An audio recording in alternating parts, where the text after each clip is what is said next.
বিদায় হজের বাসে রাসূলুল্লাহ সাল্লাল্লাহু আলাইহি ওয়াসাল্লাম বলেছেন, স্ত্রীদের ব্যাপারে, নারীদের ব্যাপারে বলেছেন, তোমরা তাদের সাথে সুন্দর আচরণ করো, তাদের প্রতি সদয় হও, সদ্ব্যবহার করো, স্ত্রীরা তোমাদের কাছে আমানত।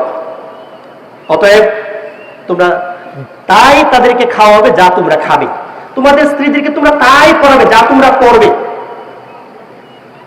আবার স্ত্রীদেরকেও বলেছে, তোমরাও স্বামীর অনুপস্থিতিতে তার সন্তান সম্পদের রক্ষণাবেক্ষণ করবে। তোমার স্বামীর বিছানায় কোনো পর পুরুষকে কি করবে না, আমন্ত্রণ জানাবে না।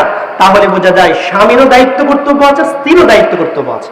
স্বামী স্ত্রী উভয়ের দায়িত্ব কর্তব্য পালনের মাধ্যমে একটা সুন্দর সুখী এবং আদর্শ পরিবার গড়ে উঠবে। আদর্শ পরিবার গড়ে উঠলে সেখান থেকে আদর্শ সন্তান বের হবে। সম্মানিত উপস্থিতি, আমরা যদি আদর্শ স্ত্রী, আদর্শ সন্তান, আদর্শ স্বামী পেতে চাই, তাহলে সূরা ফুরকানের এই ৭৪ নং আয়াতটি মুখস্থ করে আল্লাহ তাআলার কাছে আপিল করতে হবে। কি আপিল? রব্বানা হাব লানা মিন আজওয়াজিনা ওয়া যুররিয়াতিনা কুররাতা আয়ুন ওয়াজআলনা লিল মুত্তাকিনা ইমামা।